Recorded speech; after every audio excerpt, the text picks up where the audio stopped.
کہ ہم سمجھتے ہیں کہ دوزخ میں اللہ بدلے لے رہا ہوگا۔ اللہ تعالیٰ کا تو کوئی نقصان ہی نہیں پہنچاتا، بدلے کس بات کے؟ اللہ تعالیٰ کے ساتھ انسان کا تعلق تو کافر کا بھی اتنا ہی ہے جتنا کہ مسلمان کا ہے۔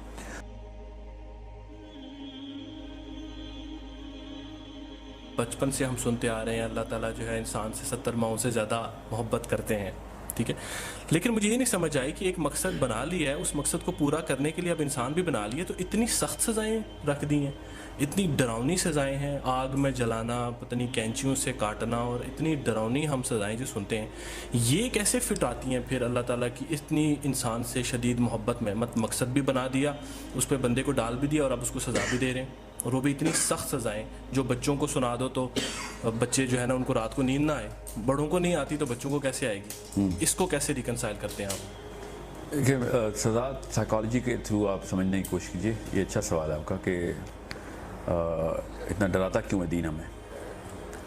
تو سائیکالوجی میں نا سزا کا کانسیپٹ سب سے چھوٹے جرم کے لیے اور سب سے بڑے جرم کے لیے سب سے پہلے تو سزا کا کانسیپٹ سمجھ لیں۔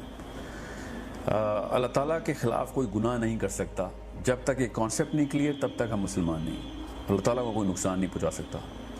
یہ جو سزاؤں کی سختی ہے، کینچیوں سے کٹ رہی ہیں زبانیں اور 100 دفعہ بندہ مر رہا ہے، ٹھیک ہے، یہ کانسیپٹ انسانوں کے اندر انصاف کے لیے ہے۔ اللہ تعالیٰ کو کوئی گولی نہیں چلائے گا کہ اللہ نے گولی کا بدلہ لیا ہم سے۔ اگر ہمیں یہ بات نہیں سمجھ آئی ہوئی تو پھر تو یہ کنفیوژن رہے گی کہ ہم نے اللہ کے خلاف کوئی کام کیا، اللہ نے بدلے لیا۔ اللہ کوئی کسی انسان سے کوئی بدلہ اللہ نہیں لے رہے، اللہ انسانوں کا بدلہ دوسرے انسانوں کو دے رہے ہیں۔ تو شرک کرنے سے اللہ تعالیٰ کو کوئی نقصان نہیں ہوتا، نہ ہی کفر کرنے سے نقصان ہوتا ہے۔ اللہ کو کہ انسان پوری کائنات بھی ایک طرف ہو جائے، اللہ کو کیا نقصان پہنچانا ہے؟ سو اللہ تعالیٰ اس انصاف کو بتا رہے ہیں کہ اگر ایک بندے نے فار ایگزامپل آپ کے بچے کو مار دیا ہے، ٹھیک ہے، تب آپ کے اندر سے خود ہی آواز آئے گی کہ اس کو وہ سزا دی جائے جو اس تکلیف کے برابر ہو جو مجھے پہنچی ہے، ٹھیک ہے۔ آپ ایک بندے نے 100 انسانوں کو قتل کر دیا تو اس کو کتنی دفعہ قتل کر سکتا ہے انسان؟ ایک دفعہ، اس کے بعد تو جان ہی چلی گئی۔ اب دنیا 100 پھانسیاں دیتی ہے، اس بیچارے جسم کو کیا پھانسی لگنی، وہ مر چکا ہے، اس کو باقی کی 99 پھانسیاں صرف اور صرف مذاق ہوتا ہے، ایک مرے ہوئے جسم کو تو تکلیف ہی نہیں ہوتی، اور باقی کے جو 99 ماں باپ کے بچے اس بندے نے مارے ہیں اس کا کوئی انصاف نہیں ہو سکتا، وہ کسی ایک بچے کا انصاف پورا ہوا ہے، سمجھ رہے؟ تو اب اس کو 100 دفعہ اس لیے مارا جا رہا ہے ادھر کہ ان تمام پہلے زندہ کرو گے پھر اس ماں باپ کا بدلہ ملے گا، پھر زندہ کرو پھر اس فلاں ماں باپ کا بدلہ ملے، تاکہ تجھے پتہ چلے کہ ایک امپلیکیشن ہیومن ڈائنامکس کے اندر کتنا بڑا نقصان کر دیتا ہے۔ یہ تو خالی میں قتل کی بات کر رہا ہوں، آپ خود سوچیں شرک کے اوپر اس کی کیلکولیشن ہی نہیں ہے، ہیومنلی پاسبل ہی نہیں ہے کہ ایک بندہ شرک کر رہا ہو تو پوری کی پوری انسانیت کو کتنا بڑا نقصان دے رہا ہوتا ہو۔ یہ تو تب ہم سوچیں جب ہمیں پورا کا پورا مقصد انسانیت پتہ چلے کہ اسلام کس طریقے سے سیٹلمنٹ کرتا ہے کہ پوری انسانیت کی بقا جو ہے وہ وحدانیت کے اندر چھپی ہوئی ہے۔ جب ہمیں یہ پتہ چلتا ہے تب پتہ چلتا ہے کہ یار پھر ایسی کڑی سزا ہونی چاہیے تھی نا شرک کی کہ اس نے پورے کے پورے اربوں خربوں انسانوں کو نقصان نے پہنچا دیا۔ اللہ کو شرک سے کوئی نقصان تھوڑی ہو رہا ہے، خالی ایک کن کی دیر ہوتی شرک ہی ختم ہو جانا تھا۔ یہ تو اللہ تعالیٰ نے آپسی امتحانات ڈالے ہوئے، انسان کا انسان کے ساتھ تعلق ہے، اس کا سلوشن اسلام ہے۔ اللہ تعالیٰ کے ساتھ انسان کا تعلق تو کافر کا بھی اتنا ہی ہے جتنا کہ مسلمان کا ہے۔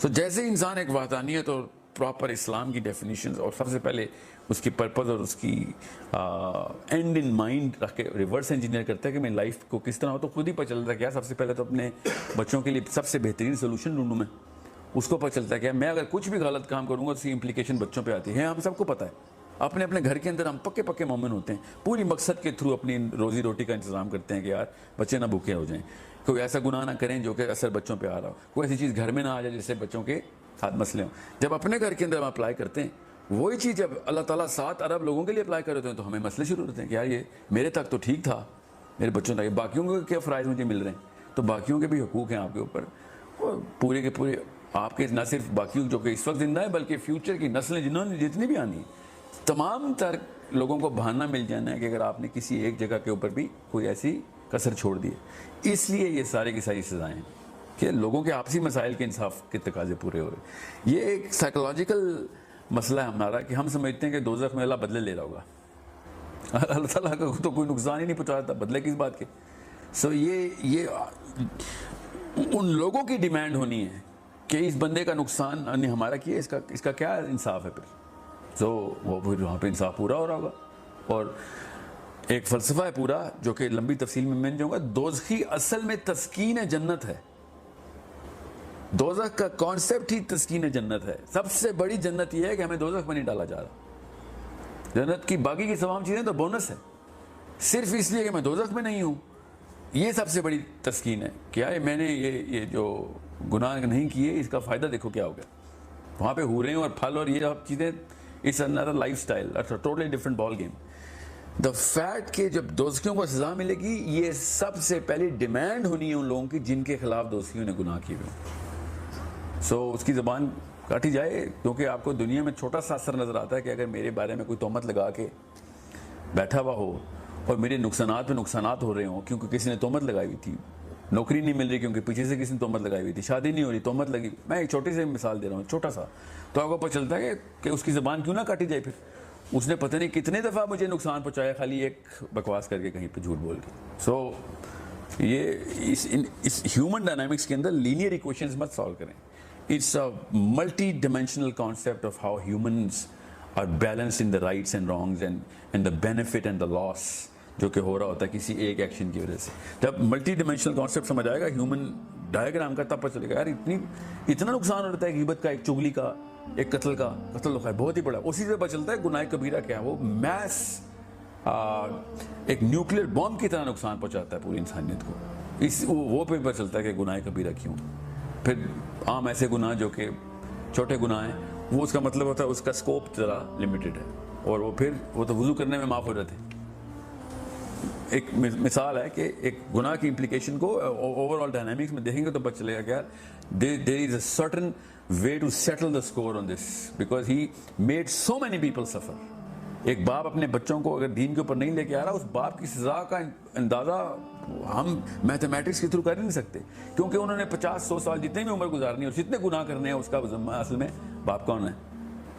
تو they technically can testify in the court of اللہ تعالیٰ کہ اس کی وجہ سے ہوا سارا کچھ, سمجھ رہے. سو اسے کہتے ہیں صدقہ جاریہ. اس طرح گناہ جاریہ بھی ہے جس کی پراپر پہاڑوں کے پہاڑ نظر آئیں گے لوگوں کو. یار میں نے ایک گانا ریلیز کیا تھا خالی, اس کے بعد اللہ اس کے بعد تو کچھ نہیں کیا. اس گانے کے پیچھے پتہ نہیں کتنی وائرلٹی ملی اس کو, اس کے بعد کتنے ہی وہ ڈانس پارٹیز میں کتنا زنا ہوا, کتنی شراب چلی اس گانے کے سرور میں. وہ سب کی سزا کس طریقے سے مل رہی ہوتی ہے. پھر کیوں نہ پھر آگ کی کینچیاں نکلیں پھر دوزخ میں کہ تو نے اتنے نقصان پہنچائیں. تو it's a man versus man diagram جو جنت اور دوزخ میں ہو رہی ہے. No diagram in Islam is man versus Allah. اللہ تعالیٰ نے ایک دفعہ بھی نہیں کہا کہ تم نے میرا نقصان کر دیا یا تم تو اللہ کو نقصان پہنچانے جا رہے ہو. یہ تو کانسیپٹ ہی کہیں سے آیا ہے ہمارے اندر سائیکولوجیکلی, کیونکہ فرسٹ پرسن اللہ تعالیٰ خود ہیں, تو ہم سمجھتے ہیں کہ اللہ اپنا غصہ اتار رہے ہیں ادھر کہ کہیں پہ یوم الدین میں اللہ تعالیٰ کے سامنے ہم کھڑے ہوں گے, اللہ ایک کٹہرے میں ہوگا, ہم دوسرے کٹہرے میں ہوں گے, نعوذ باللہ.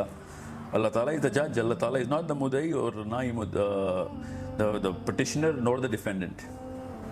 So this